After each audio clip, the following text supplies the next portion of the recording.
Bonjour, Pierre Calmel, président des Coteaux de Béziers, administrateur à la cave de Sérignan et viticulteur aussi sur la cave de Sérignan. Nous sommes ici aujourd'hui pour vous présenter la submersion hivernale, une pratique empirique qui date d'une centaine d'années pour lutter au début contre le phylloxéra. Nous procédions à l'époque, enfin les anciens procédaient à l'époque à des submersions de 40 jours pour tuer le phylloxéra. Et cette pratique a perduré pour lutter actuellement contre la salinité. Nous avons de gros problèmes de salinité sur la cave de Sérignan notamment et la cave d'Almacersus aussi, en Coteaux de Béziers. Et nous procédons à des submersions de 5-6 jours par parcelle, par hectare, pour lutter contre cette salinité. Le système est simple, chaque parcelle est drainée. Nous mettons une grosse quantité d'eau, c'est-à-dire 3000 m3 hectare. Cette grosse quantité d'eau, en s'infiltrant, fait chuter le sel dans ces drains et l'eau salée est évacuée par des ruisseaux.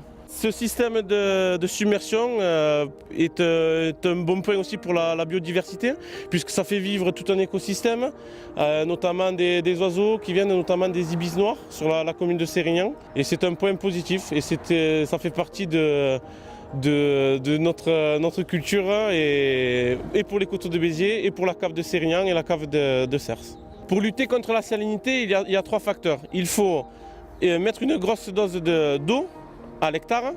Il faut avoir des fossés propres pour que l'eau salée s'évacue par les drains.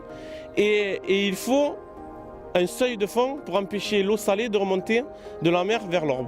Voilà. Une fois qu'on aura ces 3 facteurs, le problème sera résolu. Voilà. Amener l'eau aux parcelles, on sait faire.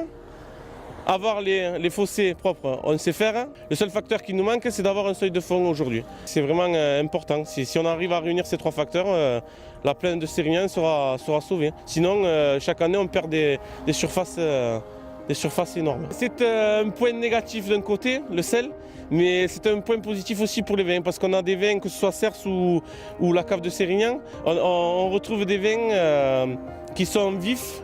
Et c'est par ce côté salin un peu qui amène cette vivacité et ce petit quelque chose qu'on ne retrouve pas dans les autres vins.